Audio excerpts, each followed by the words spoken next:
Leon getting very, very low. Who's going to get the dragon first? Leon trying to wait around. It does go, but it's to Yuyanja. And then the kill goes over as Yuyanja picks it up, too. It's traded back, though. Forge picks up his own, and that demonic ascension was hugely timed. It is still 1-for-1, but the objective goes to Rare Adam. Yeah, Rare Adam got the objective and a great charm from Strive. Oh, nice catch. Nice catch here on the side as they were coming back to lane. And that's a kill for anyone's legend, Betty. Let's see if iBoy can turn it back around a little bit. He's getting some damage on a Cho-Cho, but that's going to be it. And you got to be careful on those dives, as you were mentioning earlier on. Yeah, so just talk a bit about the tower changes. So basically, oh, we get an all-in. I don't get time. That's a huge knock-up, though. iBoy is taking so much damage, and Betty, he gets the kill. It's turned back, and now we got supportal combat. It's level 5 versus level 5. Yuyanja is licking away, but Cho-Cho is trying to get away himself. He lands the bubble, and he will walk to his tower. Abyssal dive lands, and now the charm is going to not even need to be used. Yeah, Strive's roam bot lane ends up giving them the window to go for that. Now, something I do want to talk about a bit is we are getting the mandate build from Swain. So, yes, I don't get time. You don't get time. You never get time. How have you not learned this as Lien gets the kill on the Forge in mid lane? And popping the paranoia a little early. Abyssal dive will not connect, though, but they're trying to get the every damage here on a Cho-Cho. They don't even get him. Lien dies, and everything is turning up for anyone's legend. I don't think the mana's that important. CC setup. The root can be useful. I'm pretty sure you saw him use it earlier. Oh, sorry, you're getting a fight. The kickback Xiaohao ends iBoy's life, sending it right into the gullet of Betty, and Yuyanja himself is going to be a fried catfish tonight. Great pick setup, and Lan wasn't in position to follow up with the ult, so they will start off this Baron. TP in from ZDZ.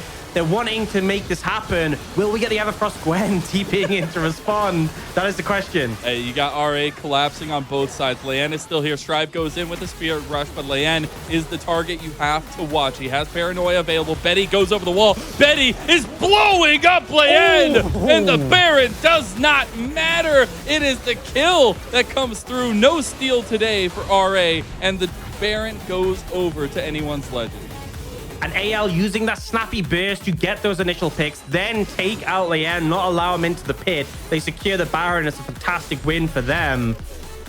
Put themselves in a big advantage. Looks like the Everfrost Gwen wasn't able to be a factor. So we see the Visions of Empire coming out on iBoy. And honestly, iBoy no flash. And the kick is fantastic because it means Yuyanja can't just gobble him up.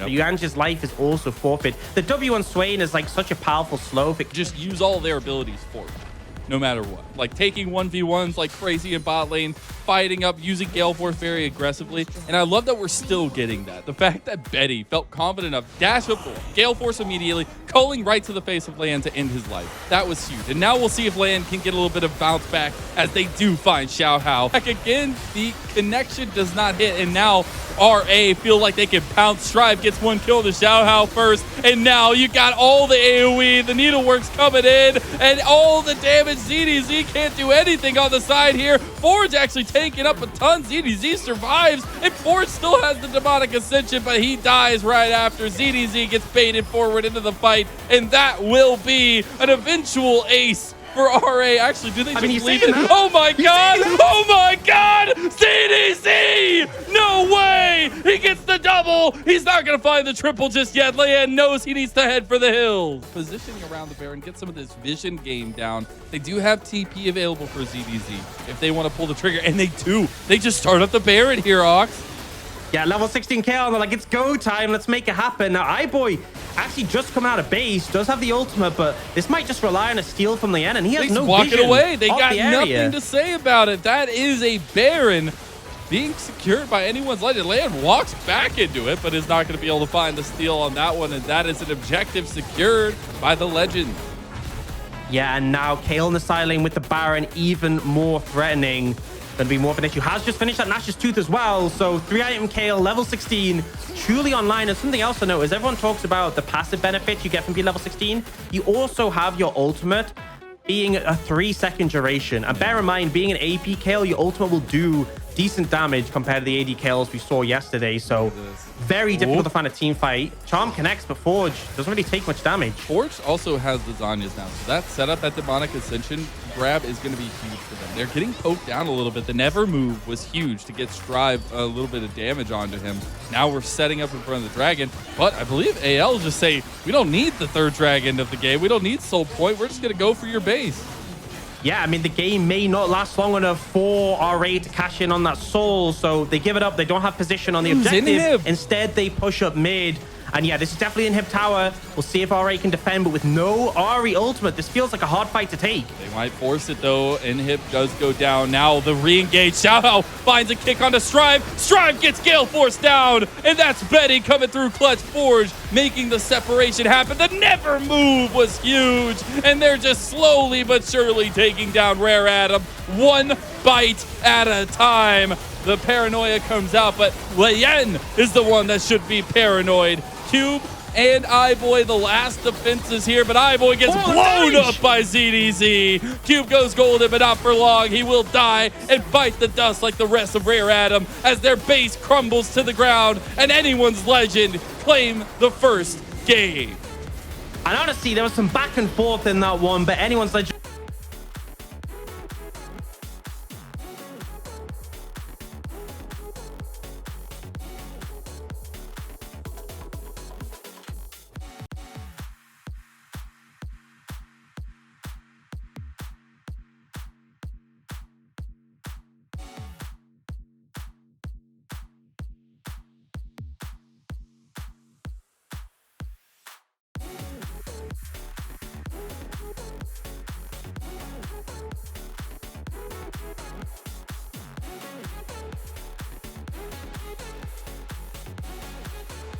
Here as its flash is coming out from RA, but it is doomed. Abyssal Dive tries to get Yuanja out, but the target was iBoy all along.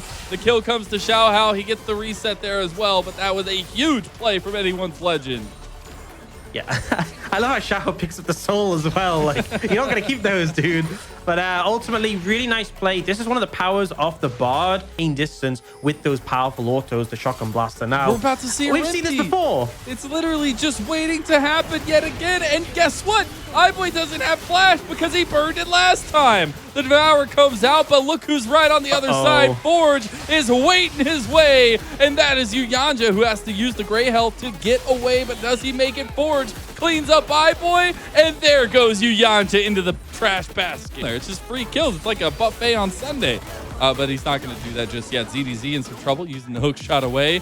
Lian does have the Rift Herald, I believe, available to go up in this top lane if he wants to utilize it. But now Xiaohao is up here. Rift Herald used late. The wave's not even going to be there anymore. Actually, they had a couple more minions there as well. Xiaohao comes in for the engage. Huge hook shot flash, and they've got the Hextech ultimatum right onto Lian.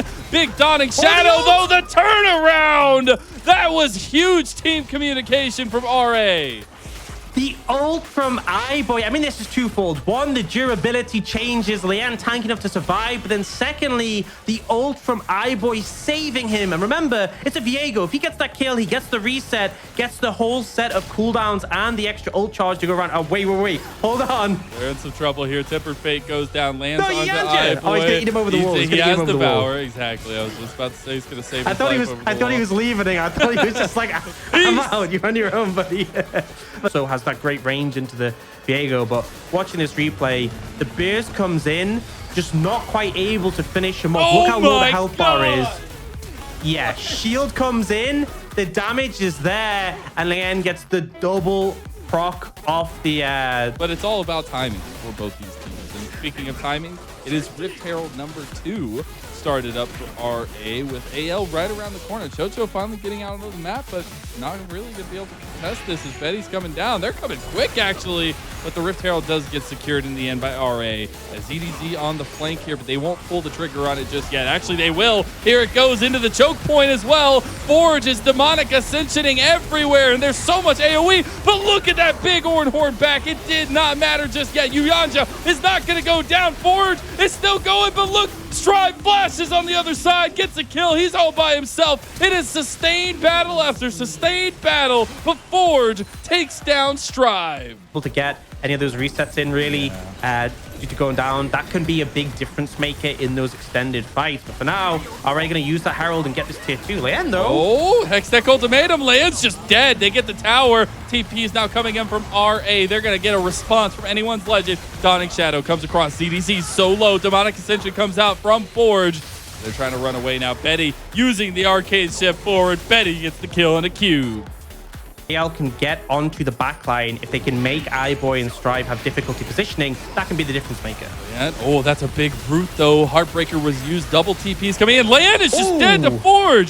ZDZ comes in now, and Tempered Fate comes out. RA is heading for the hills, but they've left Yuyanja, and he's dead now. Root comes down on a Forge. Emperor's Divide doesn't do anything to save Strive as ZDZ takes him down. And that is a huge pickup for anyone's legend. 3 for 0, and now onto the Baron. And that's the fight setup we want to see from AL. Just as I'm talking about scaling, about concerns, about ornaments going to be coming in, AL find the opportunity. Xiaohao looked like he was caught out at first, but then ZDZ at the end of that fight, beautiful engage on a Strive, the burst on the end as well, just catching them off guard. And just when things start to feel like they're slipping out of control, AL secure the Baron. It's the team fighting. It's the decision making. It's what we saw in game number 1, and here we are in game number 2. Them turning it around. Strive up there, not able to get as much damage as we want, but it's Lien's catch out originally that turns the tide in this one and makes AL say, we have this fight. We can win this. Yeah, and I think critically, Betty so strong there with the big ult hitting multiple people. Chunks iBoy at the fight, and then ZDZ here flashes for the stun. The knockback doesn't get as much distance as he wants. And it then was the connection of the ult. hook shot at the same time means that he didn't get to move as well. Able to get the ultimate onto Strive to finish him off. Really excellent play. And I feel like AL was just confident because they knew Betty on the 2-item spike, had Triforce Mirror Mana going into that. They felt confident and now have found themselves that advantage. But game definitely not over yet. It is looking good, though, for AL compared to how we were talking a couple of minutes ago, especially Forge. Now has that 3-item spike on the Swain, has the Rylai's, has the Jonyas, has the Mandate, everything you need at the moment. It is just about closing that gap. But if we look, no flashes for all of RA. Every single person lacking that mobility summoner to get away. Yeah, and that's huge when we're going into the next fight, especially, you know, we have about 1 minute and 40 seconds till the would-be Dragon soul point for RA. But until then, it's about how do you buffer this aggression from AL as Tempered Fate comes down. You can't buffer it very long as Yuyanja is fried up just like the catfish he is. And that's another kill for anyone's legend. Hookshot comes through for ZDZ, almost connecting onto Lien, but it's still just pressure all around for the legend.